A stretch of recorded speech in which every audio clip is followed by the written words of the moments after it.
తెలుగు కథా పారిజాతాలు శ్రోతలకు స్వాగతం. ఈరోజు చదవబోయే కథ జన్మజన్మల బంధం.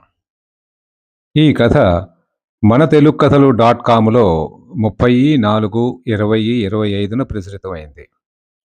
ఆ నెల ఉత్తమ కథల పోటీలో బహుమతి కూడా పొందింది. రచనా పఠనం ఎంఆర్వి సత్యనారాయణమూర్తి.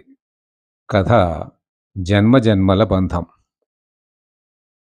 ఏమిటి ధర్మారావు గారు, ఈ మధ్యన నాటిక పోటీలు ఏమీ లేవా? పేపర్లో మీ పేరు కనపడటం లేదు అడిగారు రాజారావు. "ఆ, ఉన్నాయండి. పై నెలలో అమలాపురంలో ఒక పోటీ ఉంది. మా సమాజం తరపున ఒక నాటిక ప్రదర్శించాలి. రిహార్సల్స్ వేస్తున్నాం" వినయంగా అన్నాడు ధర్మారావు.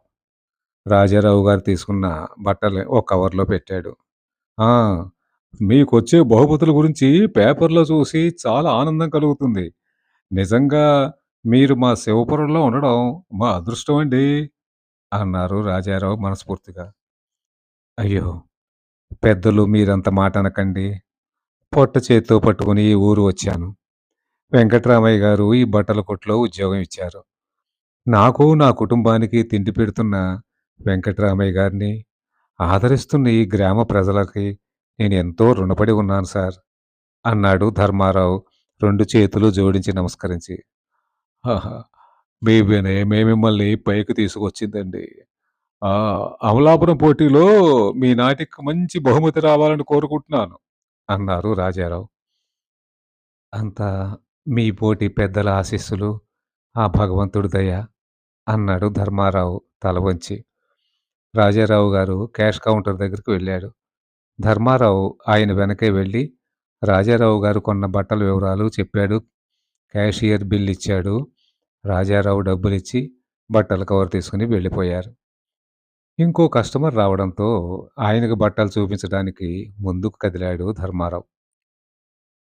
శివపురంలోని నవకళ బట్టల కొట్లో సేల్స్ మ్యాన్గా పనిచేస్తున్నాడు ధర్మారావు. ఇంటర్మీడియట్ చదువుకున్న ధర్మారావు కుటుంబ పరిస్థితుల వలన డిగ్రీ చదవలేకపోయాడు. తండ్రి అకస్మాత్తుగా చనిపోవడంతో కుటుంబ బాధ్యత అతని మీద పడింది. తల్లిని, 2 చెల్లెళ్ళని పోషించటానికి కొంతకాలం కూలి పనికి వెళ్ళాడు. నెలంతా పని ఉండడం లేదు. ఒక్కోసారి ఇంట్లో అందరూ ఒంటిపూట మాత్రమే భోజనం చేసేవారు.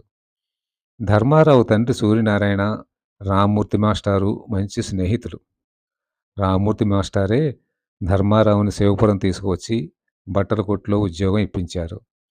ధర్మారావు రోజూ జగన్నాథపురం నుండి సైకిల్ మీద శివపురం వచ్చేవాడు. కానీ వర్షాకాలం చాలా ఇబ్బంది పడేవాడు. 3 ఏళ్లు గడిచాక శివపురం మకాం మార్చాడు. రెక్కల కష్టం మీదే చెల్లెళ్ళిద్దరికీ పెళ్ళిళ్ళు చేశాడు. వెంకట్రామయ్య గారు కూడా కొంత సహకారం చేశారు. బాధ్యతలు తీరాక మార్టేరుకు చెందిన మహాలక్ష్మితో పెళ్లి జరిగింది ధర్మారావుకి. అప్పుడే రాంబాబుతో పరిచయం అయింది. రాంబాబు శివపురంలో ఫైనాన్స్ కార్పొరేషన్ నడుపుతున్నాడు. మంచి నటుడు. హై స్కూలు, కాలేజీ ఉత్సవాల్లో జరిగిన నాటిక పోటీల్లో పాల్గొన్నాడు. పరిషత్ నాటికల్లో పాల్గొనాలని అతనికి ఎంతో ఉబలాటం. ధర్మారావు గంభీరమైన స్వరం, రూపం రాంబాబుని బాగా ఆకర్షించింది. మార్టేరు మిత్రులైన అచ్చిరెడ్డి, నాగిరెడ్డిలను కలుపుకొని కళాస్రవంతి పేరుతో ఒక నాటక సమాజాన్ని ఏర్పాటు చేశాడు రాంబాబు. మొదటిసారిగా కప్పగంతుల మల్లికార్జునరావు గారు రాసిన జ్వాల నాటికని రాజోల్లో జరిగిన నాటిక పోటీల్లో ప్రదర్శించారు. ఖండవెల్లికి చెందిన భానుమతి హీరోయిన్గా వేసింది. ఆ పోటీలలో ధర్మారావుకి ఉత్తమ నటుడిగా, భానుమతికి సహాయ నటిగా, రాంబాబుకి సహాయ నటుడిగా బహుమతులు వచ్చాయి. అప్పటి నుండి రాంబాబుకి ధర్మారావు మీద గురి ఏర్పడింది. తర్వాత ఈ బృందం 4 పరిషత్ పోటీల్లో పాల్గొనడం, ఎన్నో బహుమతులు గెలుచుకోవడం జరిగింది. శివపురం కళాస్రవంతి వారు పోటీలకు వచ్చారంటే ఏదో ఒక బహుమతి తప్పకుండా పట్టుకెళ్తారని పోటీలు నిర్వహించే వారికి అనుభవం అయింది. వెంకటరామయ్య గారు కూడా ధర్మారావు నాటక పోటీలకు వెళ్ళడానికి సెలవు ఇచ్చి కొద్దో గొప్పో ఆర్థిక సహాయం కూడా చేసేవారు.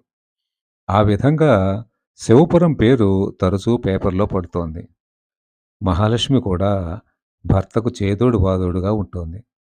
భర్తకు నాటిక పోటీల్లో గెలిచిన షీల్డులు అలమారలో పెడుతూ మురిసిపోతుంది.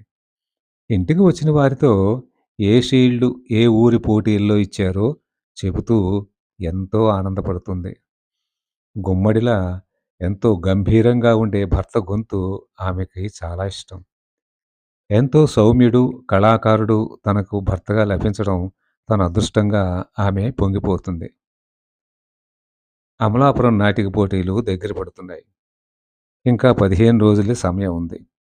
వర్తక సంఘం భవనంలో రిహార్సల్స్ వేస్తున్నారు ధర్మారావు, రాంబాబు, అచ్చిరెడ్డి, నాగిరెడ్డి. ఈసారి హీరోయిన్‌గా తణుకు నుండి భావన వచ్చి రిహార్సల్స్‌లో పాల్గొంటోంది. మహాలక్ష్మికి అప్పుడప్పుడు ఒంట్లో బాగుండటం లేదు. గుండెలో నొప్పి వస్తే గ్యాస్ నొప్పి అనుకుని మాత్రలు వేసుకుంది. తన బాధని భర్తకు చెప్పలేదు. అతని రిహార్సల్స్‌కి ఇబ్బందని. కానీ ఒకరోజు గుండెల్లో నొప్పి ఎక్కువగా ఉంటే భర్తని నిద్రలేపింది. "ఏమిటి లక్ష్మి? ఏమైంది?" కంగారుగా అడిగాడు ధర్మారావు. "గుండెల్లో బాగా నొప్పిగా ఉందండి" అంది మహాలక్ష్మి ఆయాసపడుతూ. "ఆ! కంగారు పడకు. ఆసుపత్రికి వెళదాం" అని ఆటో ప్రసాద్‌కి ఫోన్ చేశాడు. 5 నిమిషాల్లో ఆటో రాగానే ఆమెను డాక్టర్ రాజు ఆసుపత్రికి తీసుకువెళ్ళాడు. కాంపౌండర్ మేడ మీదకి వెళ్లి డాక్టర్ గారిని పిలుచుకొచ్చాడు. డాక్టర్ రాజు మహాలక్ష్మిని పరీక్ష చేసి ఈసీజీ కూడా తీశారు. ధర్మారావుని పిలిచి ప్రస్తుతం కంగారు పడాల్సిన పని లేదు. ఒకరోజు ఆసుపత్రిలో ఉంచండి చూద్దాం" అని తన దగ్గరున్న మందులు ఇచ్చి రూమ్ అలాట్ చేశారు.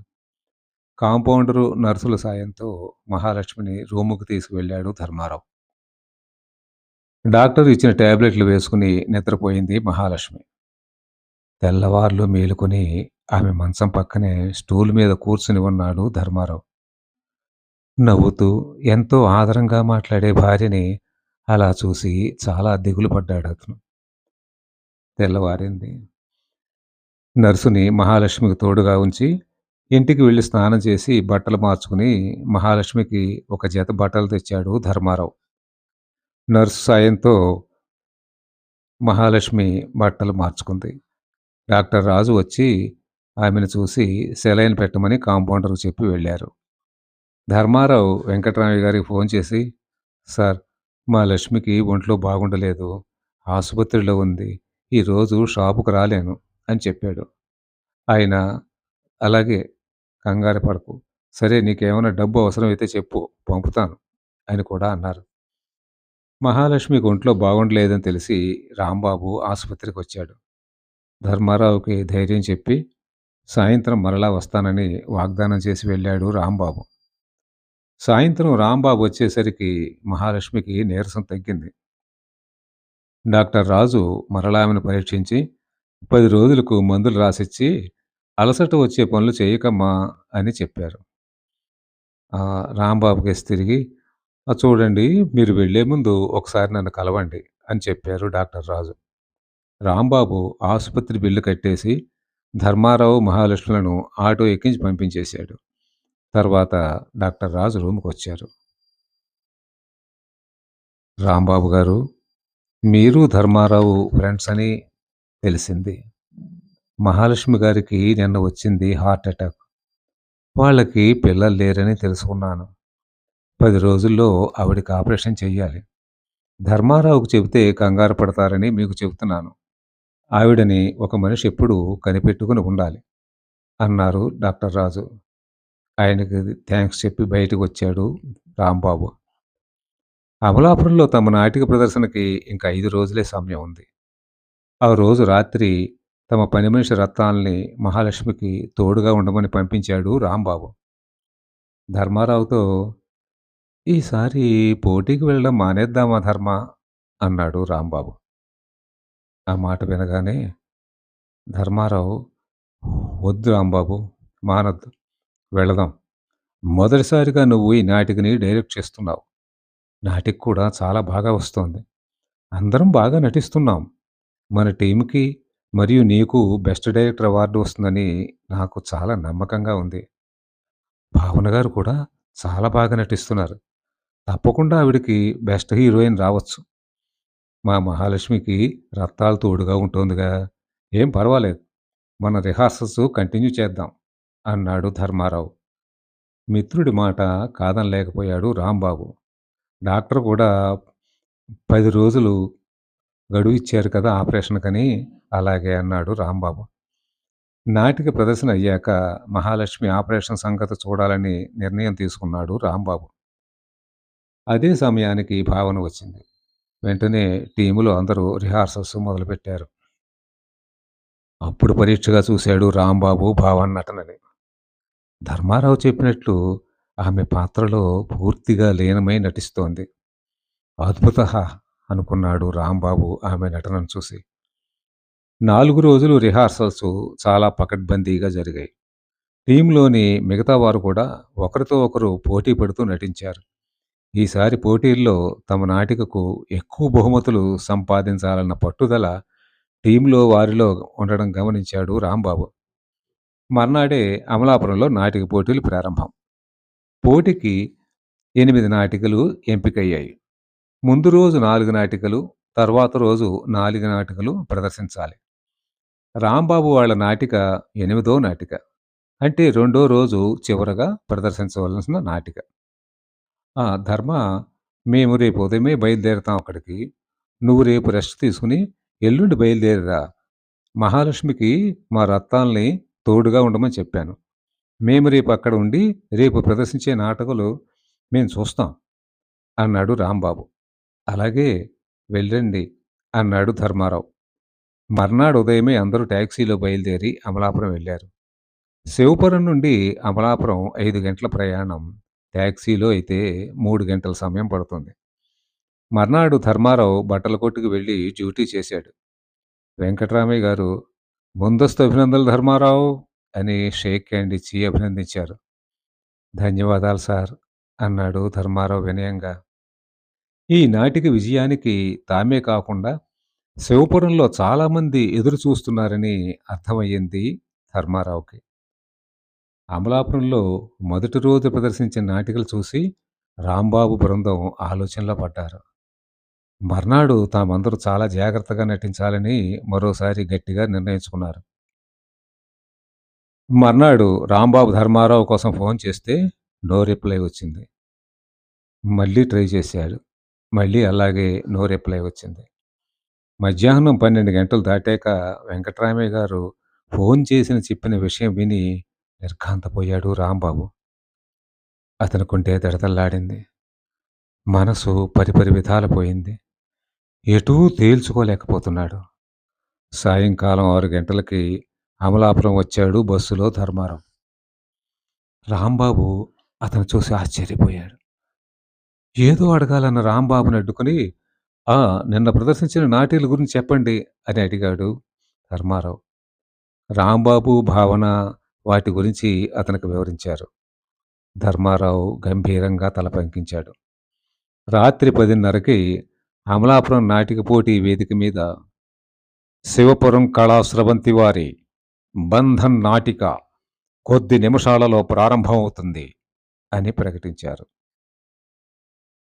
పల్లెటూరులోని ఒక రైతు కుటుంబానికి చెందిన కృష్ణారావు, వసుంధర తమకున్న కొద్దిపాటి పొలాన్ని అమ్మి కొడుకులిద్దరినీ పెద్ద చదువులు చదివిస్తే వారు పెళ్లిళ్లు చేసుకుని విదేశాలకు వెళ్ళిపోతారు. పిల్లలు పల్లెటూరు రారు. తల్లిదండ్రుల్ని తమ దగ్గరకు తీసుకువెళ్లరు. రైతు దంపతులుగా ధర్మారావు, భావన నటించారు. రైతు పిల్లలుగా అచ్చిరెడ్డి, నాగిరెడ్డి నటించారు. కృష్ణారావు స్నేహితుడు ఆంజనేయులుగా రాంబాబు నటించాడు. పిల్లల ప్రేమ కోసం తలడిల్లిన తల్లి పాత్రలో భావన నటనకు ప్రేక్షకుల గుండెలు బరువెక్కాయి. కళ్ళు చెమ్మగిల్లాయి. చివరికి పిల్లల గురించి కలవరిస్తూనే కన్నుమూస్తుంది వసుంధర. అప్పుడు ధర్మారావు, "వసు, ఈ బంధాలన్నీ ఒట్టి బూటకం. రక్త సంబంధాలన్నీ ఏనాడో అదృశ్య అయ్యాయి. ఇప్పుడంతా డబ్బుమయం. మమతలు, ప్రేమలు, ఆప్యాయతలు అన్నీ ఎండమావులే. నేను చెబుతుంటే నువ్వు నమ్మలేదు. చూడు ఇప్పుడేమైంది? మీ అమ్మ చావు అంచుల్లో ఉంది. ఒక్కసారి రండిరా అంటే ఏమన్నారో తెలుసా వసు? విమానం టిక్కెట్లు దొరకడం లేదు, రాలేమని చెప్పారు. ఆ విషయం దాచి నీకు అబద్ధం చెప్పాను. వాళ్ళు బయలుదేరారు. రేపు వస్తారని. ఎందుకంటే నీ చివరి ఘడియలు ప్రశాంతంగా గడవాలని. హ్మ్. నువ్వు అదృష్టవంతురాలివి. నువ్వు కోరుకున్నట్టుగా నా చేతుల్లో వెళ్ళిపోయావు. నా పరిస్థితి ఏమిటి? నీ జ్ఞాపకాలలో బతకాలా? లేక పేగుబంధాన్ని పరిచిన కొడుకుల్ని తలుచుకుంటూ కుమిలిపోతూ జీవించాలా? వద్దు. వద్దు. ఆ నరకం నేను భరించలేను. నేను నీతోనే వస్తాను. నేను నీతోనే వస్తాను. అంటూ కృష్ణారావు గుండెలు బాదుకుంటూ భార్య మీద పడి రోదిస్తాడు. 2 నిమిషాలు గడిచాక అతని రోదన ఆగిపోయింది. స్టేజి అంతా నిశ్శబ్దం. ప్రేక్షకుల చప్పట్లతో ప్రాంగణం అంతా మారుమోగింది. తెరపడింది. వేదిక ముందు నాటిక పోటీల న్యాయ నిర్ణేతలు ధర్మారావుని ఉత్తమ నటుడిగా, భావనని ఉత్తమ నటిగా నిర్ణయించారు. తెర వెనుక వేదిక మీద "సార్ తెరపడింది, లేవండి సార్" అంది భావన. ధర్మారావు తల ఆమె గుండెల మీద భారంగా ఉంది. ఆమెకి కష్టంగా కూడా ఉంది. "హ! బాగా చేశావురా ధర్మా" అంటూ వచ్చిన రాంబాబు అతని భుజం మీద చెయ్యి వేయగానే పక్కకు ఒరిగిపోయింది ధర్మారావు దేహం. కెవ్వుమన్నాడు రాంబాబు. భావన నిశ్చేష్టురాలై ధర్మారావు కేసి చూసింది. రాంబాబు కళ్ళమ్మట నీళ్లు పెట్టుకుంటూ భార్య చనిపోతే ఆమె అంత్యక్రియలు చేసి కొండంత దుఃఖాన్ని గుండెల్లో దాచుకుని మాకిచ్చిన మాట కోసం ఇక్కడికొచ్చి నీ నట విశ్వరూపం ప్రదర్శించి వేదికకై అంకితమైపోయావా మిత్రమా? నీ మహాలక్ష్మిని వెతుక్కుంటూ వెళ్ళిపోయావా? అని భోరున విలపించాడు రాంబాబు. మిత్ర బృందం అందరూ కన్నీళ్లు కారుస్తూ అలా చూస్తూ ఉండిపోయారు ధర్మారావు కేసి. కథ సమాప్తం. కథ మీకు నచ్చితే లైక్ చేయండి, షేర్ చేయండి, సబ్స్క్రైబ్ చేయండి. ధన్యవాదాలు.